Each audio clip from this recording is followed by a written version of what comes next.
notice that these two pieces of paper are the same size? Do you notice that they have the same amount of ink on them? Do you notice that they're made out of the same virtually worthless stuff? It's paper. Did you get it? It's paper. When we create money, we have created an instrument of value that has no value of its own. And it's just as expensive or inexpensive to print the 20 as it is to print the 1. I'm here to prove to you that bankers, especially in the Federal Reserve System, make multiplied trillions of dollars and never create one thing of value. Are you with me? You want to learn this or not?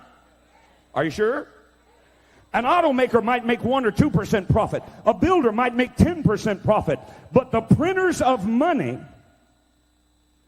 have no limit to the amount of money they can create and the wealth that they can create for themselves. Money's the bloodline of a civilized society. It's the instrument by which a product is sold or bought. Reduce the supply of money below the necessary levels to sustain trade. Reduce the amount of this in the system below the levels necessary to sustain the current trade, and you create a depression. In 1930, let me ask you a question. Did we not have farms? In 1930, did we not have factories?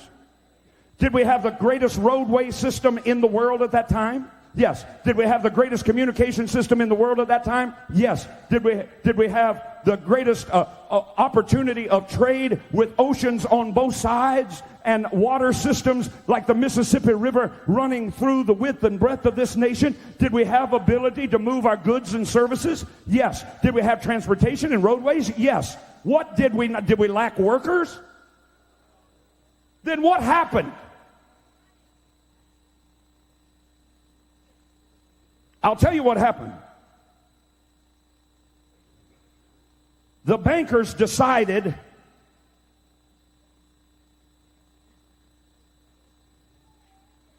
no more money for you. They got out of the stock market. I can give you the family names. They got out of the stock market the year before. Do you know all the money that was lost in the stock market as people began to sell their stocks one after the other, after the other, after the other, and stocks that were valued at $10,000 were selling for 15 cents?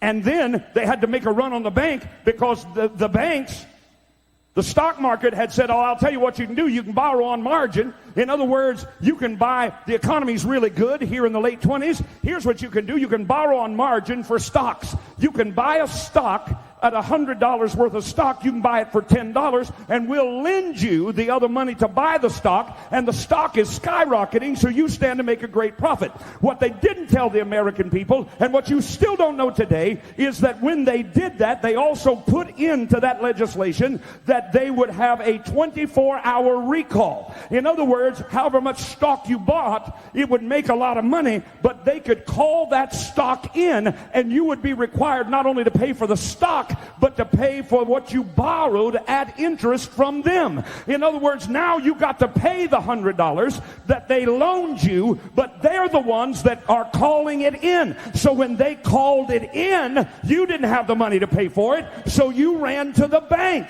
But the bank only keeps 20% money on hand. They loan the rest of it out, so only 20% of the people could get any of their money out of the bank. So the banks collapsed, the stock market collapsed, all at the whim of the bankers who decided they wanted to make the money. Watch me. Watch me. All that stuff was being sold. $100,000 farms were selling for $3,000. Who do you think bought them?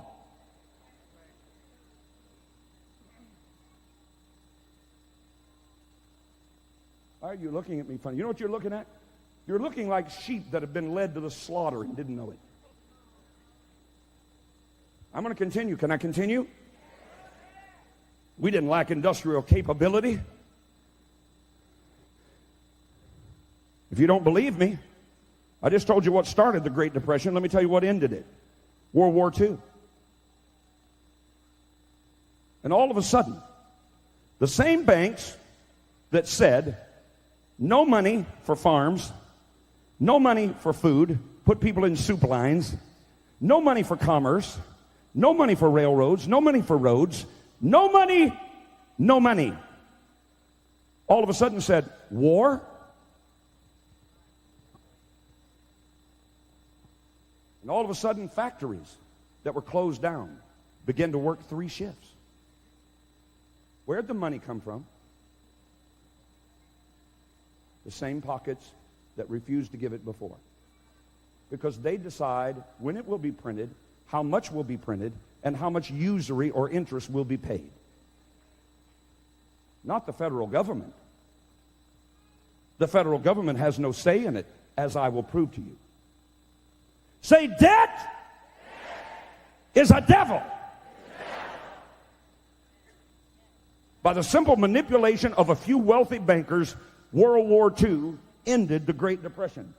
After successive failures to convince the public of the need of a central bank by wars, these same European bankers financed both sides of the Civil War in this country. You don't even know that. Same bankers, same families, financed both sides of the Civil War. Why? They make the money.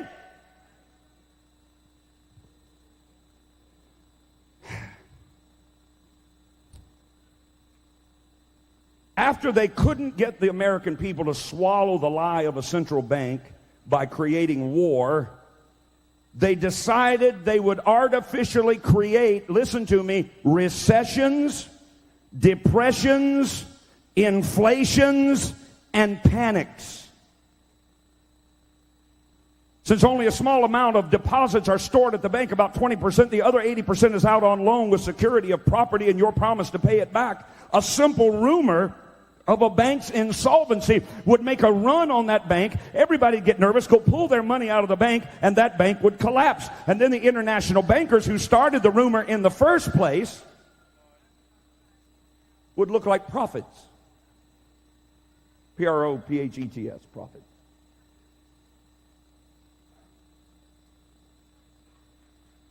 Are you hearing something you've never known? Wave your hand. If you think America ought to know, wave your other hand. All right, then don't quit on me. One of the key movers and shakers of this, let's get a central bank by making the people afraid by causing their banks to collapse. One of the key movers and shakers was a man by the name of, you might recognize it, J.P. Morgan.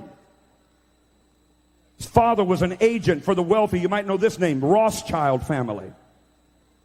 Here's a quote. The Federal Reserve.